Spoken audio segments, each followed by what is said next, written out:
A maintenance worker presumes he can offer a solution to this? Victoria Sterling's voice was sharp, laced with undisguised contempt, as she motioned toward the sputtering, short-circuited machine. The light from the executive suite caught the polished diamonds of her bracelet as she raised a hand to dramatically cover her nostrils. Good heavens, you even carry the stench of burnt grease. Jamal Washington paused immediately within the polished mahogany doorframe. His hands, worn and sturdy, still gripped a pair of heavy-duty refuse sacks. 24 corporate executives, dressed in sharp, expensive attire, stared at him as if he were an unwelcome pest that had crawled out from under a floor tile. Victoria rose from her seat, the crimson leather of her high-fashion heels clicking a deliberate rhythm against the flawless marble floor. She walked toward Jamal, stopping close enough for the heavy, synthetic scent of her exclusive fragrance to mingle with the clean, honest aroma of his labor. "Listen, service technician," she proposed, her tone dripping with mockery. "Here is a proposition. You repair this $2 million motor, a feat that highly paid engineers from the Massachusetts Institute of Technology failed to achieve, and I will personally agree to marry you right here." She snapped her fingers aggressively, inches from his face. "However, when you inevitably fail, and you will fail, the security team will escort you off this property permanently." A profound stillness enveloped the room. The fate of a $50 million portfolio of contracts depended precariously on this single motionless piece of hardware. Could any man be dismissed so thoroughly, so completely, that another would wager their entire professional standing on his inevitable downfall? Tech Vanguard Industries, TVI, had ascended from the chaotic sprawl of Silicon Valley's urban landscape, a structure of glass and steel symbolizing relentless progress. The 40-story skyscraper was the incubator for America's leading autonomous mobility firm, a place where visions of multi-billion-dollar success were forged in pristine research labs and boardrooms that reeked of tanned leather and ambitious plans. Victoria Sterling, the company's formidable CEO, had constructed this colossal enterprise with clinical, unforgiving efficiency.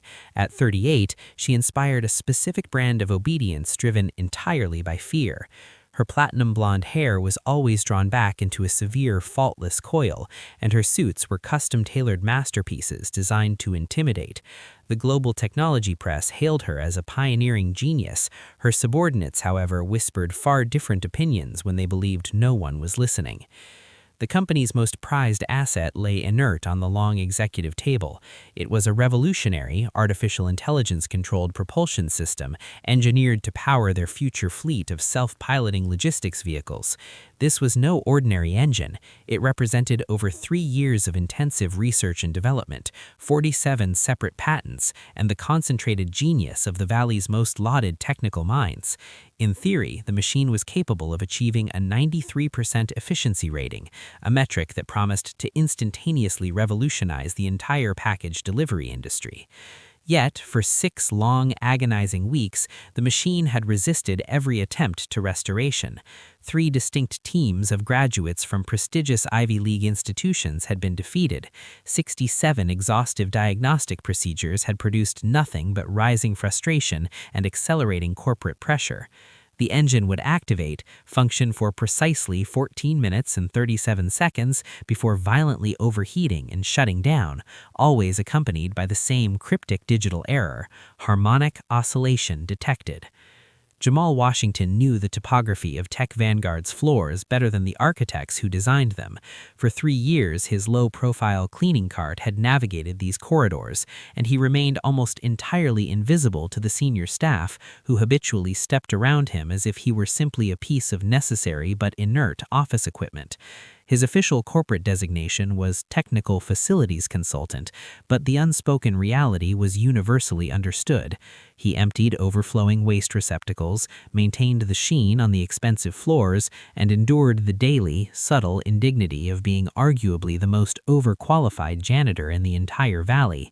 His associate degree in mechanical engineering, earned at a local community college, was framed in his cramped studio apartment, a constant, painful reminder of ambitions that were halted by crushing medical expenses and circumstances beyond his power. While his peers had transferred to elite four-year institutions, Jamal had chosen self-sacrifice. His mother's rigorous chemotherapy protocol always took absolute precedence. Each treatment session cost $3,000. Insurance coverage accounted for only 60%. The resulting calculation was straightforward and absolutely devastating.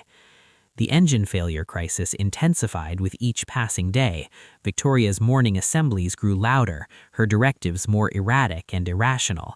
She stalked the immense boardroom like a dangerous animal confined to a cage, her heels delivering a sharp, angry staccato against the marble that made junior staff members visibly recoil. Discarded coffee mugs accumulated on the conference table like layers of an archaeological excavation, charting the relentless growth of her desperation.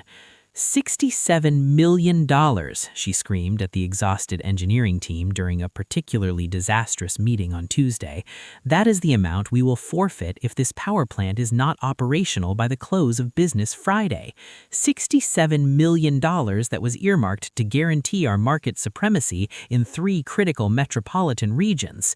The engineers, products of Harvard, MIT, and Stanford, sat rigidly in their tailored suits. Their collective annual income was well over $120,000. Their accumulated student loan debt exceeded $2 million. None of that professional privilege mattered now.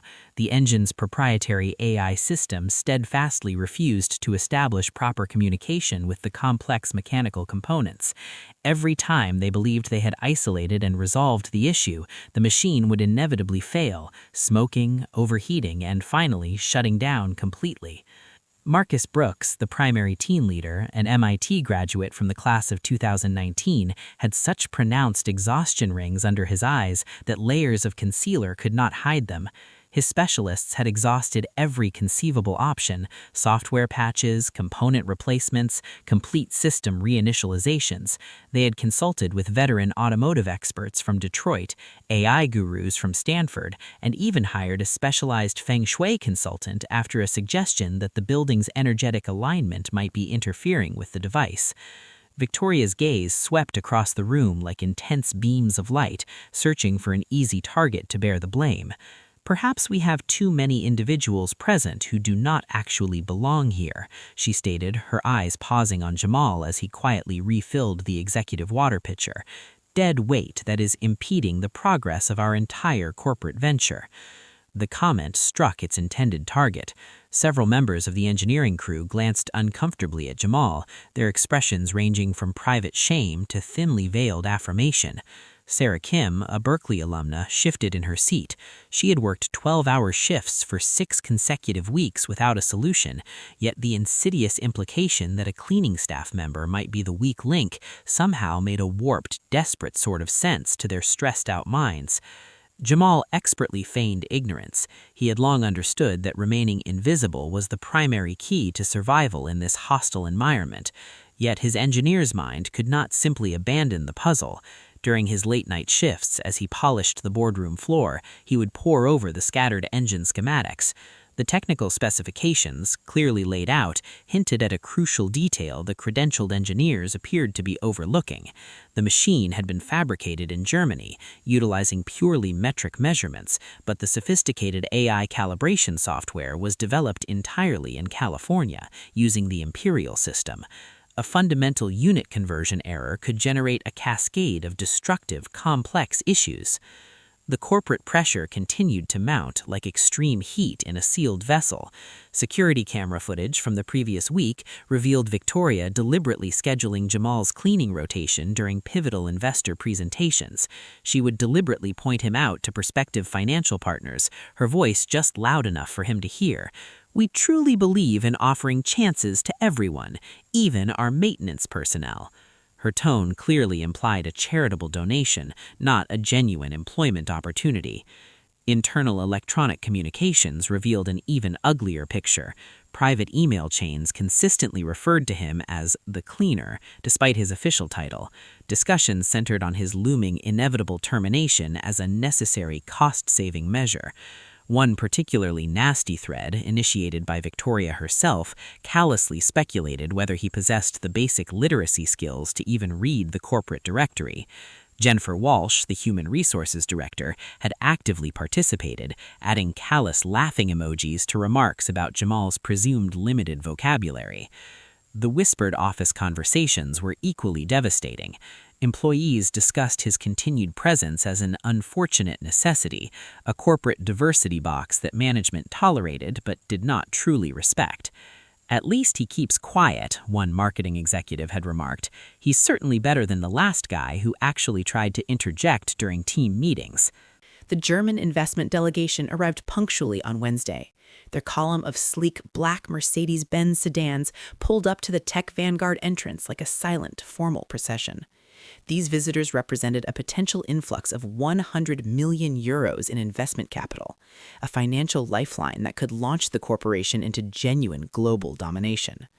Klaus Müller, the imposing chief executive officer of Autotech Bavaria, had flown directly from Munich specifically to conduct a meticulous evaluation of Tech Vanguard's flagship engine technology. His professional reputation for technical perfection was legendary across the engineering world. Corporations either managed to impress him utterly or they failed on a spectacular scale.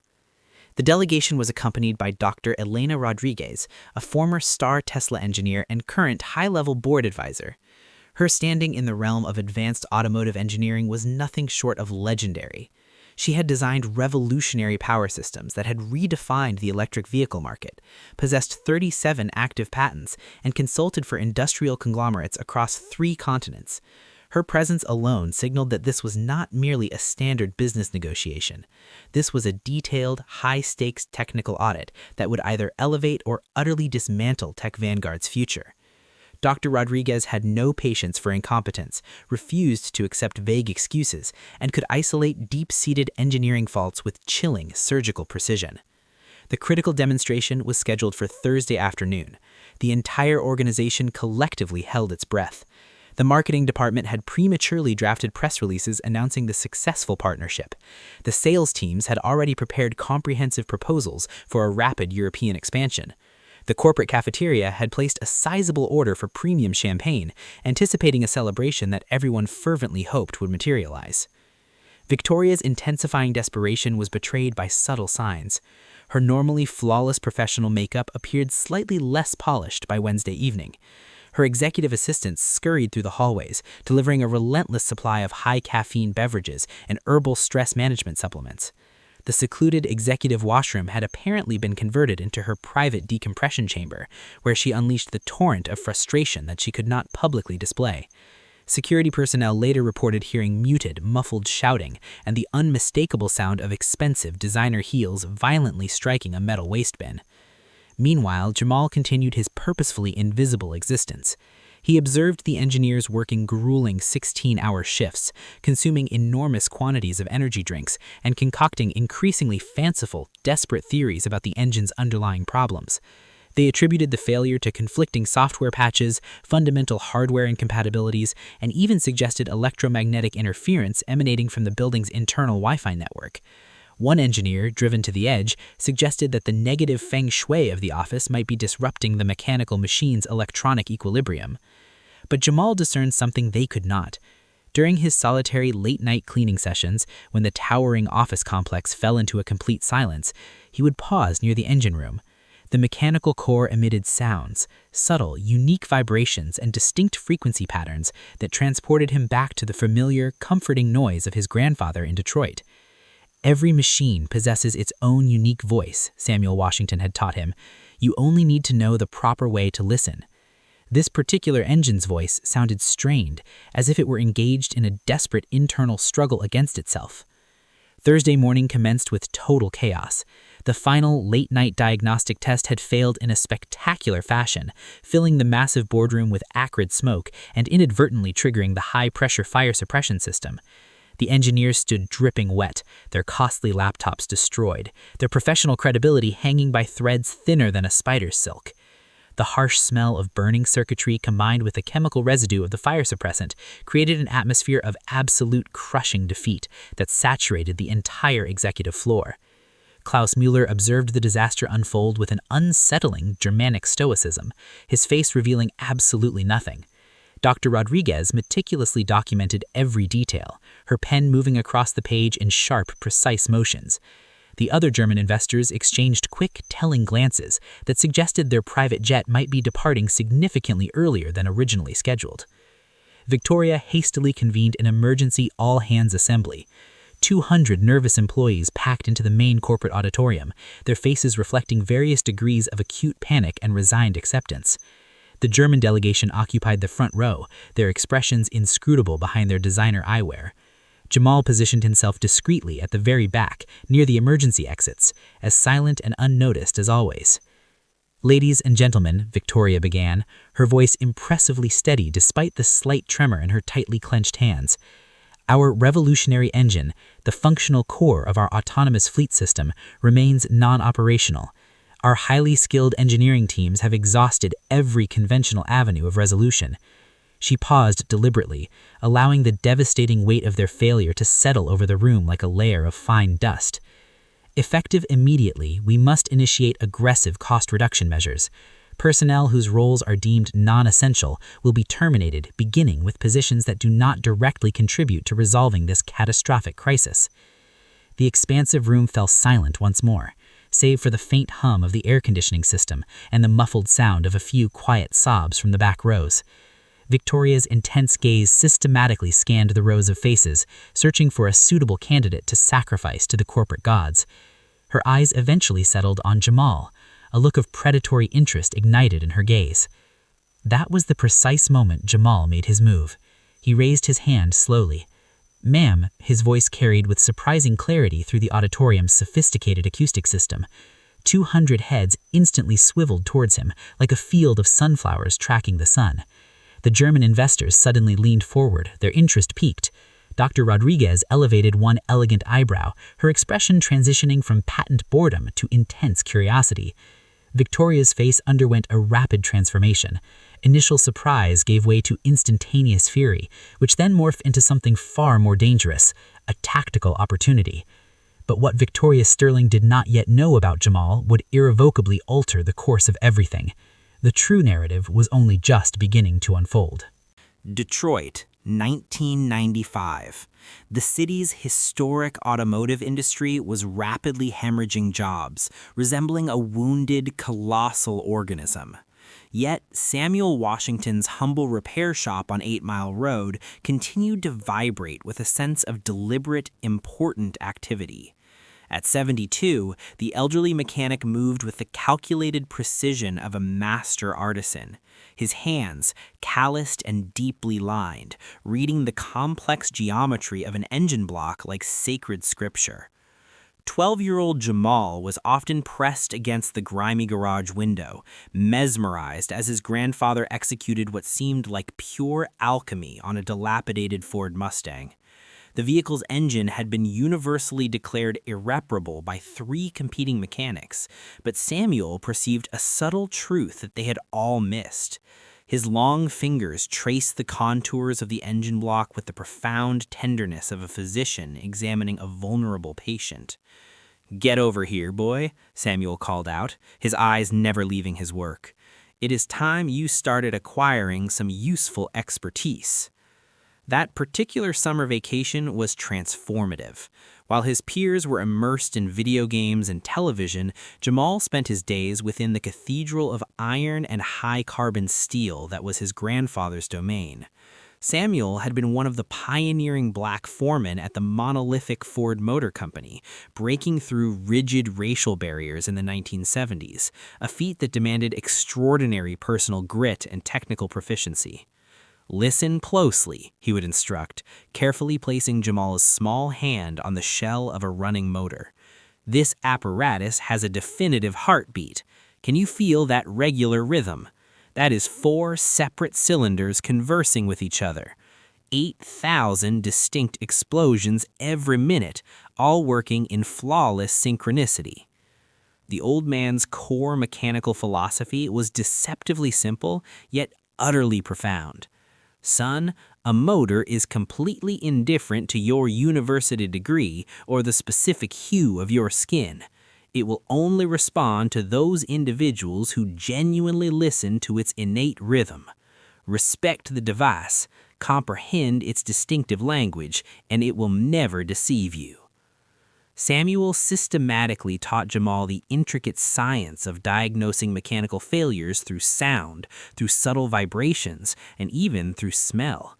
A slight, almost imperceptible irregularity in the engine's rhythm could be a critical indicator of worn-out bearings. A specific odor might reveal the degradation of lubricating oil or a coolant leak. These were not the standardized skills taught in modern technical textbooks. They were inherited wisdom, passed down through successive generations of men who understood that machines possessed a kind of rudimentary soul. The mentorship extended far beyond simple mechanical repair. Samuel had successfully navigated 4 decades in an industry that actively discouraged the advancement of men who looked like him. He had earned his deep professional respect through undeniable, repeatable competence, consistently fixing seemingly impossible problems that stumped engineers with advanced academic credentials.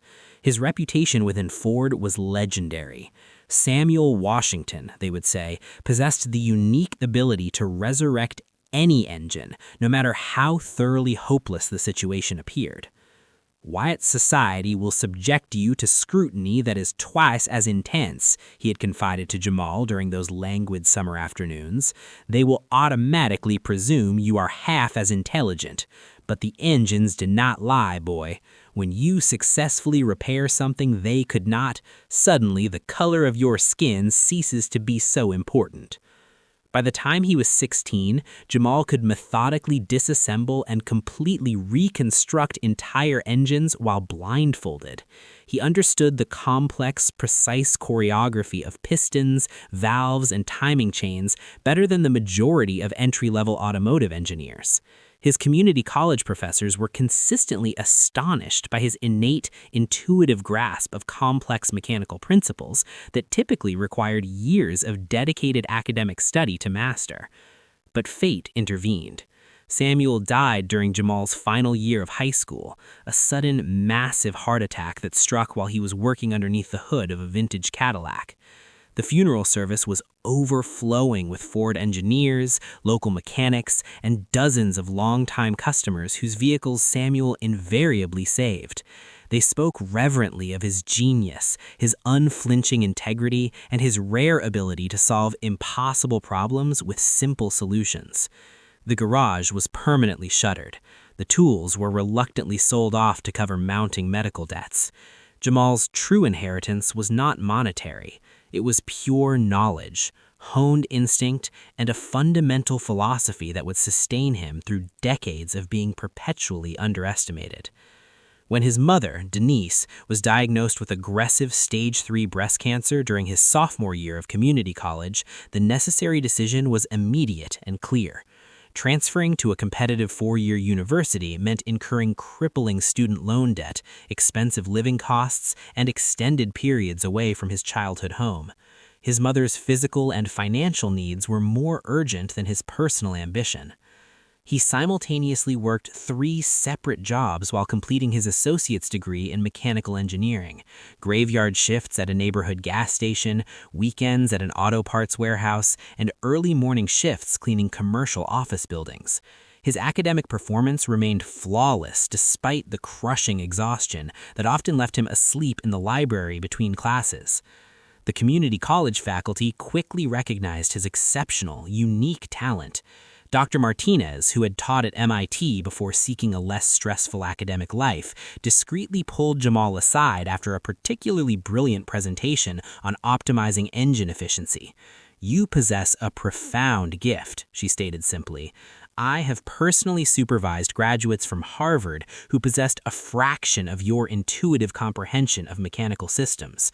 Do not permit circumstances to extinguish that inner light." But the circumstances were relentless. The cancer treatment costs consumed every spare dollar.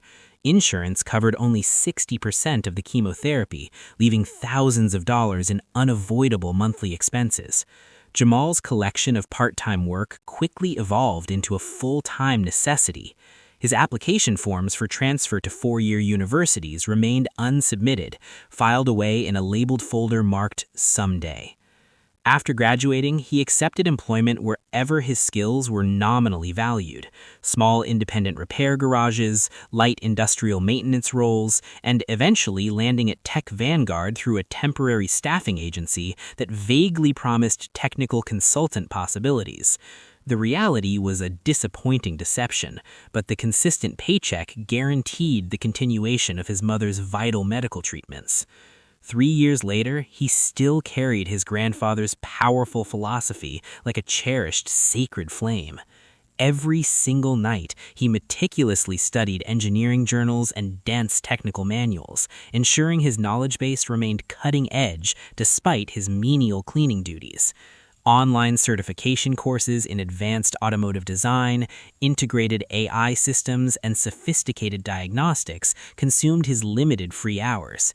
His tiny studio apartment was crammed with textbooks, technical research papers, and salvaged engine components that he studied like valuable archaeological artifacts. Samuel's voice echoed in his memory during the loneliest, darkest moments. "The engine doesn't concern itself with your circumstances, boy. It simply requires a person who genuinely understands its language." Standing now in Tech Vanguard's brightly lit auditorium, facing 200 deeply skeptical faces and Victoria Sterling's ruthless, predatory smile, Jamal felt his grandfather's quiet, supportive presence like a comforting, warm hand on his shoulder. The formidable broken engine was functionally no different from that broken Mustang back in 1995. It simply required one person who could finally perceive its true voice. The definitive, final test was about to begin. The vast auditorium descended into a complete, absolute silence, so profound that the building's constant air ventilation system sounded like a strong, rushing wind. Victoria Sterling stood frozen behind the imposing podium, her perfectly manicured fingers gripping the microphone stand so tightly that her knuckles were white and bloodless. She had utterly failed to anticipate this moment, a facilities consultant publicly contradicting her authority directly in front of major investors who held the power to either save or destroy her entire company's future. Klaus Mueller leaned forward in his front row seat, his steel gray eyes fixed on Jamal with the unsettling intensity of a hungry bird of prey. Next to him, Dr. Elena Rodriguez set her porcelain coffee cup down with deliberate, careful precision, her legendary engineering instincts immediately heightened and alert. The other German financiers whispered rapidly among themselves in sharp, harsh consonants that cut through the deep tension like shattered glass. Victoria's mind raced, quickly cycling through her available options. She could easily dismiss Jamal's technical assertion, reassert her dominant corporate authority, and proceed with the planned termination announcement. But something in Klaus Muellen's neutral expression deterred her. The German industrial titan was studying Jamal with the same concentrated focus he reserved for evaluating a promising new industrial prototype. This was not the opportune time for a hasty dismissal. A cruel, calculated smile began to spread across Victoria's lips as a more advantageous strategy crystallized in her mind. Why simply dismiss him when she could publicly dismantle his credibility? She could utilize his failure as a chilling object lesson designed to terrorize every employee into absolute, unquestioning compliance, all while entertaining her influential German guests with a spectacle of American corporate brutality. "Well, well," she began, her voice powerfully amplified throughout the massive room. "Our humble maintenance consultant apparently harbors a technical opinion concerning advanced engineering principles." The word maintenance was elongated and drawn out, dripping with a venom that caused several junior employees to visibly wince. "Jamal Washington, is it?" She stepped away from the podium, her crimson-soled heels clicking sharply against the polished stage. "The individual responsible for collecting our trash and scrubbing our floors believes he has cracked a problem that 67 graduates from MIT and Harvard could not solve." A nervous, scattered wave of laughter rippled uncomfortably through the audience. Employees shifted awkwardly in their seats, caught between fascinated horror and absolute attention. This was clearly shaping up to be a brutal corporate blood sport, and everyone present understood the stakes. Dr. Rodriguez pulled out her premium leather notebook, carefully uncapping an expensive fountain pen.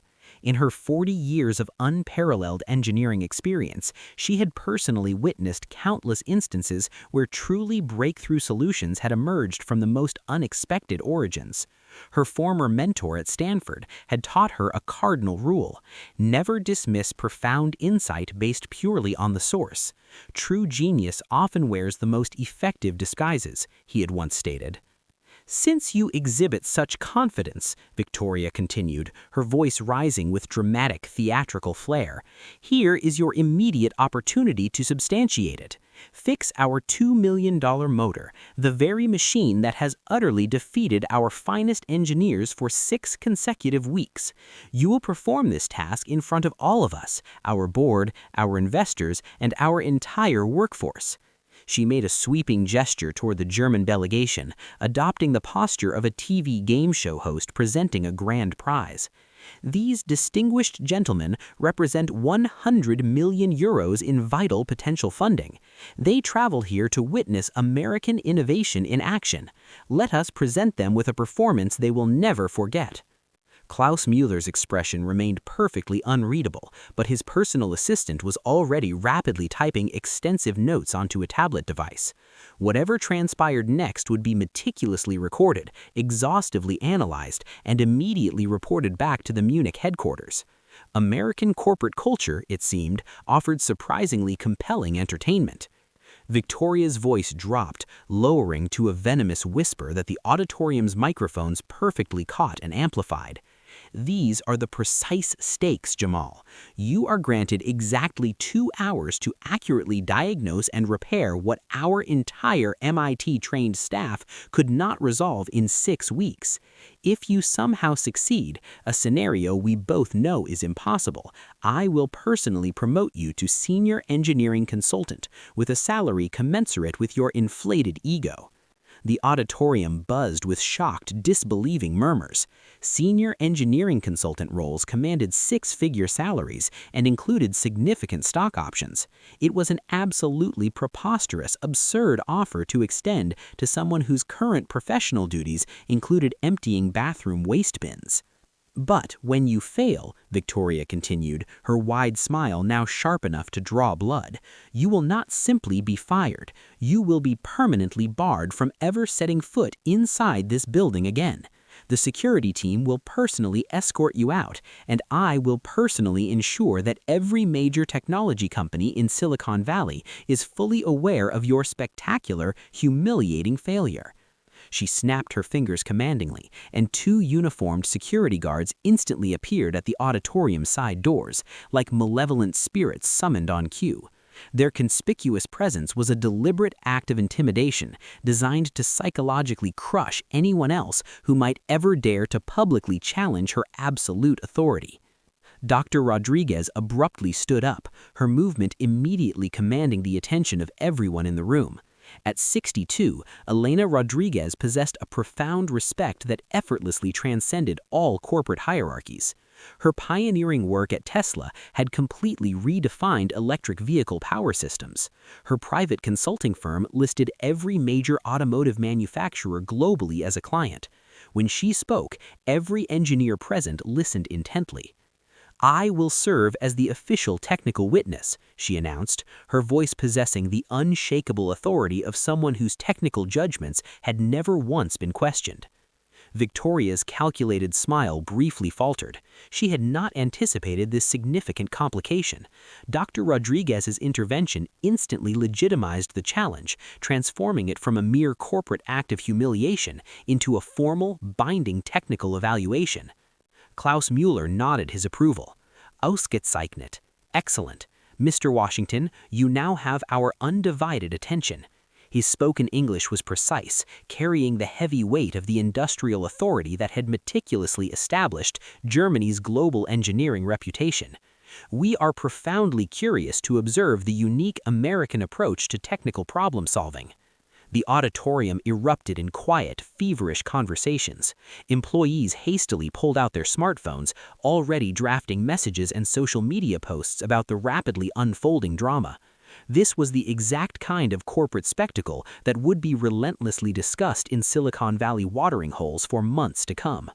Victoria realized too late that she had lost complete control of the narrative, but she could no longer retreat. "Fine," she conceded, her voice strained with barely contained fury. "But Dr. Rodriguez may witness your inevitable failure, but I am imposing one final condition." She gestured toward the high-definition video cameras that Tech Vanguard typically used for staff training and corporate announcements. "We will be live streaming this entire challenge across all of our company's social media platforms. Let the world bear witness to what happens when truly unqualified people attempt technical jobs well beyond their capabilities." The suggestion of a live stream sparked immediate frantic activity. Marketing assistants rushed to set up professional lighting rigs and optimal camera angles. Social media managers began quickly drafting key hashtags: hashtag Tech Vanguard Challenge, hashtag Engineering Test, hashtag Innovation at Work. Within a few short minutes, the company's Instagram and LinkedIn accounts would be broadcasting live footage to thousands of followers worldwide. Jamal remained utterly motionless throughout the chaotic corporate spectacle, his sturdy maintenance cart positioned beside him like a trusted, loyal companion. His calloused hands remained perfectly steady, despite the seismic shift of attention focused intently on his every breath. This, precisely, was the pivotal moment Samuel Washington had spent a lifetime preparing him for. Not through explicit technical drills, but through a constant, deep understanding that advanced machinery responded solely to competence regardless of academic credentials. "Young man," she said quietly, her voice pitched solely for his ears, "are you absolutely certain you wish to proceed with this? This is significantly more than just repairing a motor. Your entire professional future is hanging in the balance." Jamal met her gaze with quiet assurance. "Ma'am, I have been systematically listening to engines for my entire life. This one has been trying desperately to communicate its problem to us. We simply have not been listening correctly." Dr. Rodriguez nodded slowly. A deep spark in his eyes reminded her of the talented young engineers she had once mentored at Tesla, that unique combination of profound knowledge, pure intuition, and quiet, absolute confidence that separates true innate talent from mere academic education. "Very well," she stated, her voice loud enough for the microphone system to clearly capture. "Let us observe what you are truly capable of achieving." The challenge was now officially sanctioned and accepted. 2 hours to either validate or completely destroy a lifetime of hidden, underestimated expertise. The broken engine waited silently in the boardroom, a metallic judge whose impartial technical testimony was about to determine one man's destiny. The crowd began moving toward the executive floor, smartphones meticulously recording every step of this unprecedented corporate drama. The executive boardroom had been suddenly transformed into a modern-day amphitheater of judgment. 200 eager employees pressed against the extensive glass walls, their faces forming a mosaic of intense anticipation and deep-seated skepticism. The German investors settled into the executive leather chairs like a formal, high-powered tribunal. Klaus Müller consulted his platinum wristwatch with unnerving Germanic precision. Dr. Rodriguez positioned herself immediately beside the engine, carrying the unmistakable authority of someone who had frequently stood at the intersection of mechanical failure and engineering truth.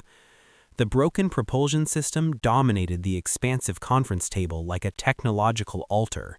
Its chrome and steel components brightly caught the glare of the LED lighting, casting angular shadows that seemed to pulse with untapped mechanical potential. A vast array of diagnostic equipment surrounded the apparatus, laptops displaying endless cryptic error codes, oscilloscopes tracing complex electromagnetic signatures, temperature sensors monitoring the abnormal thermal patterns that had utterly confounded the engineers for 6 consecutive weeks. Victoria Sterling stood near the massive floor-to-ceiling windows, her silhouette starkly framed against the late afternoon Silicon Valley skyline. Her smartphone was actively live-streaming the entire scene to Tech Vanguard's social media accounts. The viewer count was escalating rapidly as the news spread through professional tech industry networks. The accompanying comment section was already filled with rapid-fire predictions, the vast majority favoring a spectacular public failure. Jamal approached the engine slowly, his practical maintenance uniform standing in sharp contrast to the surrounding array of expensive tailored suits. The expectant whispers from the crowd quickly faded as he placed both of his sturdy hands flat against the engine block, closing his eyes with the focused reverence of a skilled musician tuning an irreplaceable instrument. The first 30 seconds stretched out interminably, feeling more like hours. Employees exchanged doubting, skeptical glances. A few members of the engineering team smirked subtly, already mentally composing their formal resignation letters in anticipation of the company's public collapse following this perceived public relations disaster.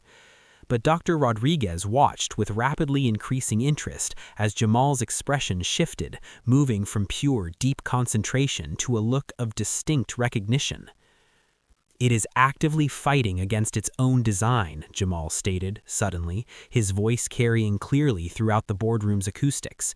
"The AI control system is technically flawless, but it is trying desperately to compensate for fundamental mechanical discrepancies that should not even exist." He opened his eyes, directing his gaze specifically toward Klaus Müller. "Sir, this engine was precision manufactured in Munich using strictly metric specifications." "Correct," Klaus Müller confirmed. "Precisely, our standards are to the hundredths of a millimeter." "But the AI calibration software was programmed and developed here in California," Jamal continued. Klaus Müller's eyebrows lifted subtly. "This fact is also correct. Our precision is to the hundredths of a millimeter. American programming typically utilizes imperial measurements." Victoria's mask of confidence flickered momentarily. She had not anticipated a technical dialogue that revealed such intricate knowledge of the core manufacturing process.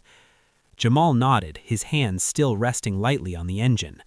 "That is the fundamental problem. The artificial intelligence is attempting to exert control over mechanical components that are 3/1000ths of an inch different from the exact measurements it expects. It is functionally analogous to trying to conduct a complex orchestra when every single instrument is tuned to a slightly different key." First discovery, the acoustic diagnosis. "May I initiate the engine sequence?" Jamal requested of Dr. Rodriguez, whose curiosity was now fully engaged. The machine roared instantly to life, filling the executive suite with the deep, throaty rumble of precisely controlled explosions. But where others heard the normal sound of a powerful engine, Jamal heard a conversation. His grandfather's quiet, resonant voice echoed in his memory. "Engines speak only to those who truly know their language." "Listen closely," he urged, raising his voice slightly over the mechanical symphony. "At precisely 2800 RPM, there is a distinct harmonic mismatch. The pistons are reaching their optimal rhythm, but the AI sensors are registering vibrations that fundamentally do not align with the programmed operational parameters." He pointed to the adjacent diagnostic screen, which was scrolling incomprehensible data streams. "Your engineers have been obsessively pursuing software anomalies when the actual issue is one of basic mechanical harmony. The engine runs for exactly 14 minutes and 37 seconds before it overheats, because that is the exact moment the harmonic mismatch reaches a critical, destructive resonance." Dr. Rodriguez moved closer, her experienced engineering instincts now fully activated. "Please elaborate on this harmonic theory."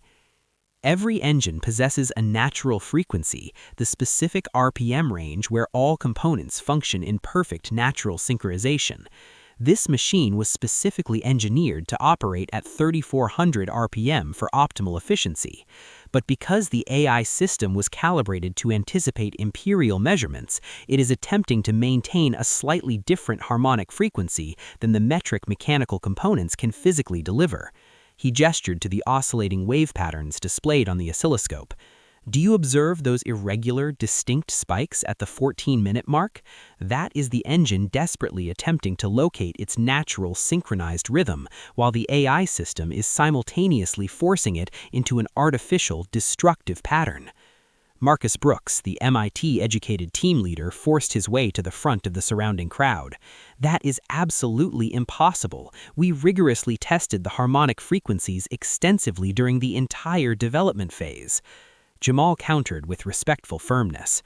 You only tested the frequencies that the AI was programmed to expect. The actual physical mechanical components are singing a slightly different, more natural song. Klaus Müller exchanged a long, meaningful glance with his German associates. This was not the rambling speculation of an unqualified service worker. This was sophisticated, fundamental acoustic engineering analysis that addressed a deep-seated design integration failure. Second discovery, the measurement revelation. Jamal moved swiftly to the engine's detailed technical documentation, carefully spreading the enormous blueprints across the polished conference table. His finger traced the specifications with the quick precision of someone who had spent countless late nights studying these very documents. The crankshaft was precision machined in Munich to a diameter of 87.63 millimeters, he stated, finger resting on the German specifications. But the AI calibration system assumes an imperial value of 3.450 inches, which converts mathematically to 87.63 millimeters. He paused, looking up. Mathematically identical, yes, but mechanically they are separated by a deviation of 0.003 inches. Victoria leaned over the blueprints, her expensive fountain pen tracking his precise calculations. The difference, while tiny, was enough. A 0.003 of an inch discrepancy in critical tolerances, the difference between the two systems' interpretation of 3.450 inches and 87.63 millimeters, created a microscopic vibrational misalignment. This misalignment, repeated 8,000 times per minute, escalated the stress until the catastrophic harmonic resonance was reached at 14 minutes and 37 seconds. The AI, designed for perfection, recognizes the minute discrepancy in vibration and attempts to correct it by subtly altering the timing of the fuel mixture and spark. But because the AI is operating on an incorrect base metric, its attempt to correct the 0.003-inch error actually forces the machine further away from its natural harmonic state, causing the system to progressively overheat. The silence in the boardroom was total. 20 dozen Ivy League-educated, six-figure salaried engineers stood staring at a janitor who had just identified a catastrophic systemic flaw they collectively missed for 6 weeks. Victoria's face was pale, devoid of all color. The live stream comments, which her assistant was nervously reading out loud, had shifted from mockery to stunned, fervent belief. The hashtag #JanitorGenius was rapidly trending on social media. "How do we rectify it?" Klaus Müller demanded, his voice now entirely devoid of skepticism and filled only with a deep, authoritative urgency. Jamal straightened up. "It is not a hardware problem, it's a configuration problem. We need to access the lowest level of the AI operating system, the one your engineers were locked out to, and adjust the base metric setting from imperial to metric. The AI doesn't need a software patch, it needs the correct language." The final fix and revenge. The next 45 minutes were a blur of intense, focused work. Dr. Rodriguez, using her considerable influence, immediately contacted the lead programmer at the German manufacturing plant, securing the necessary low-level access code for the system's deep core. Jamal, seated at a laptop, his calloused hands flying across the keys with practiced speed of a coder, bypassed the upper-level programming interface. He located the single, devastating line of code, base measurement unit equals imperial. He edited the line to read base measurement unit equals metric. Then he pressed enter. The engine was restarted. The sound was different immediately, deeper, smoother, a perfect synchronized roar. The oscilloscope displayed flawless, consistent. 15 minutes passed, then 20, then 30. The machine ran perfectly, humming in flawless, quiet synchronization. The 2-hour deadline passed. The engine was operational. Klaus Müller stood up, a rare, slow smile spreading across his face. He extended his hand to Jamal. "Mr. Washington, you have saved my company 100 million euros. Your understanding of the engine's language is precisely what we require." Dr. Rodriguez turned to Victoria, her voice cold and commanding. "The engine is fully functional. The initial contract review may proceed immediately." Victoria, standing before the global audience of the live stream, was cornered. Her face was a mask of cold fury and calculated professionalism. "Mr. Washington," she announced, her voice strained but carrying, "you have, against all odds, succeeded. As promised, I hereby promote you to Senior Engineering Consultant, effective immediately, with a $150,000 starting salary and full stock options." Jamal walked directly toward her, stopping inches away, meeting her eyes with an intensity that made her flinch. The entire boardroom held its breath. "Miss Sterling," Jamal said, his voice quiet but echoing with undeniable power. "The engine's problem was a matter of basic respect for the components. My problem here is a matter of basic respect for people." He pulled a small laminated printout from his cart, the cruel email thread about his literacy, featuring Victoria's name and Jennifer Walsh's laughing emojis. He held it up for the cameras.